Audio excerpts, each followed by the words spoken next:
Let's get back to hoops and what has to be just a devastating day for the Lakers and LeBron James after Kyrie Irving announced yesterday that he's going to opt into his $36.5 million option with the Brooklyn Nets. The Lakers were the only team that was interested in working on a potential sign-and-trade deal with the Nets for Kyrie. So what now for LeBron and these Lakers?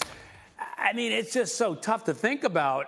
And Zach, I think this Lakers team had hoped Kyrie would join them, but now doesn't look like that's going to happen. What now for them?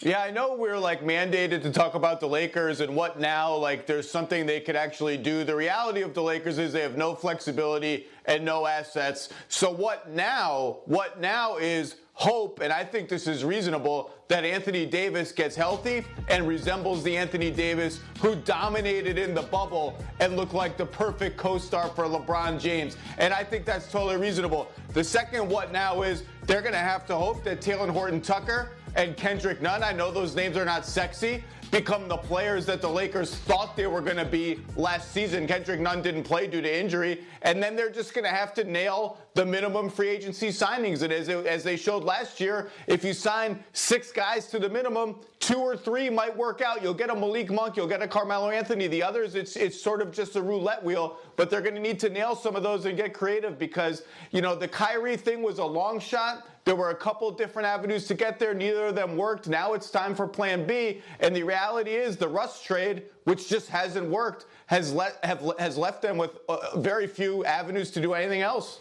And that's the thing about this, right? The thing about as Zach said, this was the Lakers' get-out-of-jail-free card. Yeah. They were in a untenable situation, and this was the one way they could get a player that could get them into championship contention. You look at the Western Conference now, to me, the Clippers, the Warriors, the Mavericks, the Grizzlies, the Clippers, and Denver, all better than them. 6 teams already better than them. Clippers so good they're better twice. Well, I did say that twice. Golden State's in there too. There's 6 teams that are clearly better than the Lakers. So to me, you're already talking about them being a play-in tournament team. Now, you could say, all right, as Zach said, Anthony Davis is back to what he was before. LeBron James is healthy. They nail some of these minimum signings. That gets them somewhere in contention in the West. That doesn't make them the favorite in the West, even if those guys are that good, because they have so many other things they have to answer. This was the one way you could say the Lakers are a championship-level team. It didn't happen.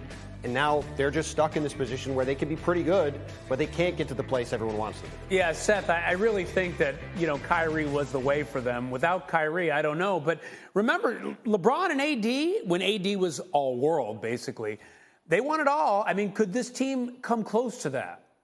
People forget that AD averaged 20, 10, and 2 blocks. Only 5 guys in the history of the NBA have done that. And guys like Kareem and Shaq and others. So, look.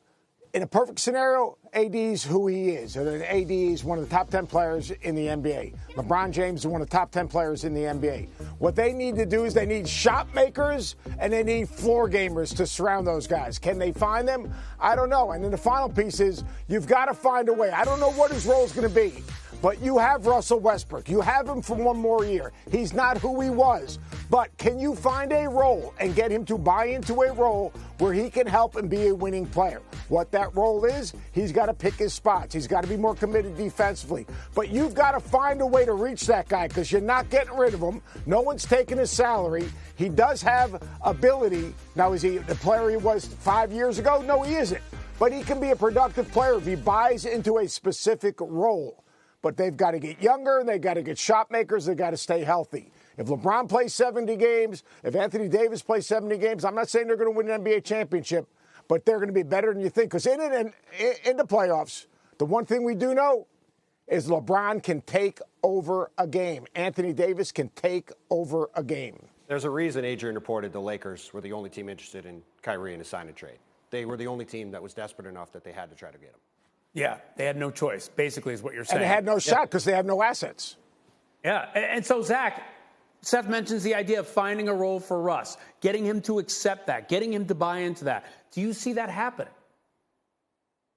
Darvin Ham mentioned that when he got hired at his press conference. We're going to get Russ all in on defense. Maybe, but we've been having this discussion for 10 years. Oh my God, what would it be like if Russ set ball screens for LeBron James or whoever is the other ball handler on his team? He'd be great at that. He could be like a Draymond Green short roll facilitator. What if he cut more on offense? What if he really dialed in on defense? Like, we've been saying this since literally 2013 or 14, and it never ever happens. Why should we expect it to happen now? And Seth mentioned the bubble when they won the title. Yeah, that's true. They won the title. LeBron and AD were great. You know what they had around LeBron and AD in the bubble? A supporting cast that made sense. Kentavious Caldwell-Pope, Alex Caruso, Danny Green, Kyle Kuzma, all those dudes are gone, and they don't have a supporting cast that makes sense yet. Maybe they can get there. Maybe they get some internal development from THT and Nunn and Austin Reeves and all that. But that's a totally different team. It doesn't exist anymore, and they've got to find a new team. And it's really, even with those two guys in the middle of it, it's a tall order for them to get into that top 3 or 4 in the West, which is just loaded, as Tim said.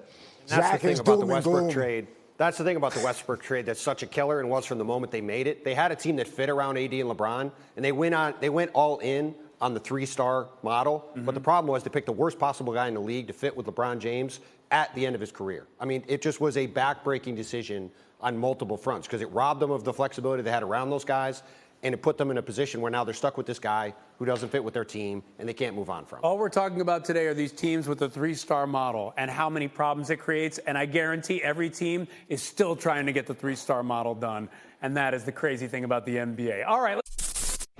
Thank you for watching ESPN on YouTube. For live streaming sports and premium content, subscribe to ESPN+.